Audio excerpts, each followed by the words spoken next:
I got to find out the name. You know, that time a long time ago when me and Bobby Kelly and Joe DeRosa made that short film Cheat.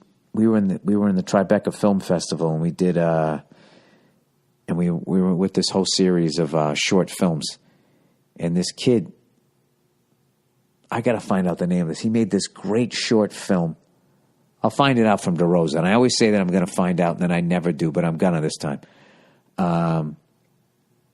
He made this great short film about he had an uncle or his grandfather or something, and he just didn't know anything about him, and he lived a life like that.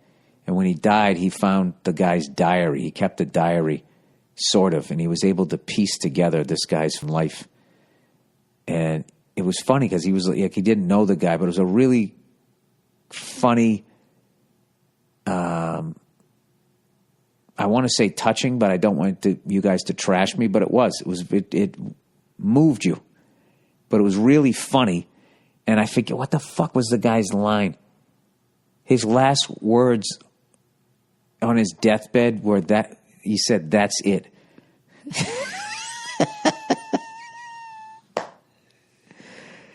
And I remember saying to DeRosa, after we saw the film, I go, "What do you think he meant by that?" And Joe said, "I don't know, but I would give my left arm to know what he meant." Like, who says that's it? Like, you know you're going to die. Like, what did he feel that he knew he was going to die in that moment? I fucking primed the pump here. I got to get the name of that fucking thing. Yeah, you know what I'm going to do? I'm going to stand my wallet up here on the table. When I look at that, I'll be like, why did I stand it up there? And then I'll fucking remember. Because if I don't, you ever do shit like that? I do. I don't give a fuck if you don't. All right, Trump. Dear Billy-elect, I don't agree with everything Trump says, but I wholeheartedly believe that he's the only person that can set this country on a course of honesty. I'd rather know what a guy is actually thinking and disagree than to not know what he's thinking and to have faith. What are your thoughts?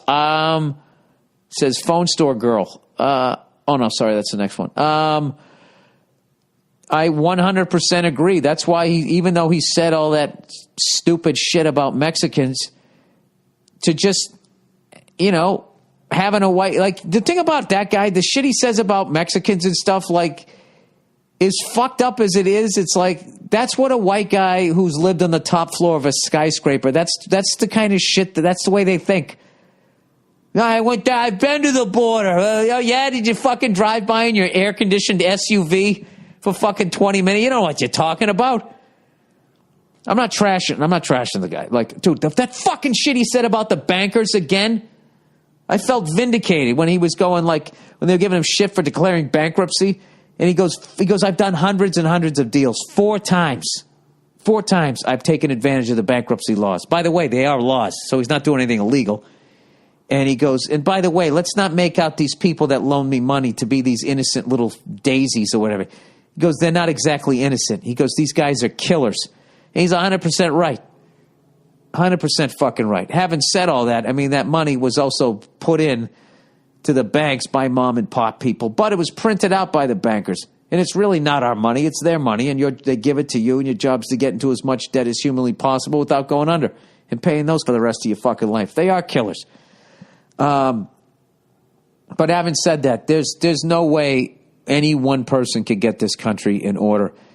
Because what would happen is if he got elected, he would threaten everybody else who got in the other way, and no one would work with him in a childish way, and then they would blame him, and then the guys who put the money behind all the politicians also own newspapers, and everyone would just smear Donald Trump, and then every fucking moron who thinks they know shit about politics would be like, see, it doesn't work. It doesn't fucking work. And it'll go right back to the way that they want it.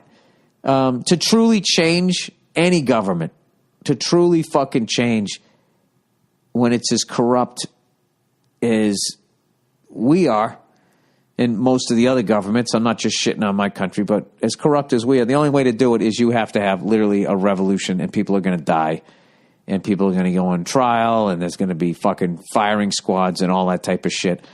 You know, you don't just go like, hey, we've had enough, and then the people in power go, oh, okay. All right, here's the keys to the castle. Let's see how you do. Can I have a job? It doesn't go down like that. So But I will say, that guy, Donald Trump is a fucking star. But I also liked, there was a couple other guys on the panel I liked. I liked Rand Paul, and then I liked the older fella there. What the fuck's his name? I can't remember. But that guy from Jersey is a fucking dope. He's just smart enough to seem smart, but at the end of the day, his big fucking roast beef head, he's a fucking dope. That guy should not go beyond the state level, but he will. He will. All right, phone store girl. All right. Billy boy, last week my girlfriend lent her cell phone. Oh, what, to you? Last week my girl lent her cell phone because mine shit the bed. You missed a word in there. Lent me her cell phone. Okay. I borrowed a phone on the way to get... Oh, Jesus. Oh, God. Here we go. I borrowed her phone on the way to get my new phone because I had some work calls to make. As I left the house, I thought it was strange because it felt like... it felt like we would be breaking up soon. I get to the place and a young, cute chick is working there. I end up getting paired with her over the other miserable-looking losers working there. Wow, I thought this was going to go another direction. I thought you were going to say you went there and then she got some fucked up text. All right, here we go. At one point, I had to hand her my girlfriend's phone because I had taken a picture of a number I needed to activate my new phone. When the girl slid the picture over by accident, yup, you guessed it, a picture of my girlfriend topless. The girl swiped back immediately and I just stood there. I actually didn't even really react much, just kind of took it all in. She looked at me and goes, "Good for you."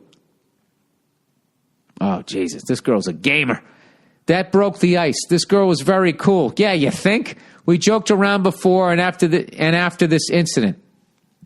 All right, this is what you need to do. Break up with this other girl immediately, because you already said you feel like you're going to break up and you don't seem upset by it, which means you don't like this girl.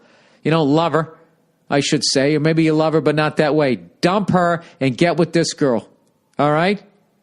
And see where this fucking goes, and hold back your heart, though, for a minute. This girl might be a fucking killer, too. She might be a stud on the other side of the fence, and she's going to fucking break your heart. So just see where it goes.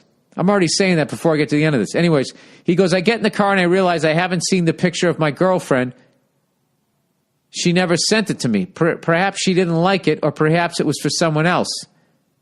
What the fuck just happened? Wait a minute. You guessed it, a picture of my girlfriend topless. The girl swiped back immediately and I just stood there. Took it all in. She said, "Good for you." That broke the ice. We kind of joked around before and after the incident. I get in the car and I realized I haven't seen the picture of my girlfriend. She never sent it to me. Oh, because it was on her phone. Oh, wait. She sent it to somebody else. Dude, this is like a great movie.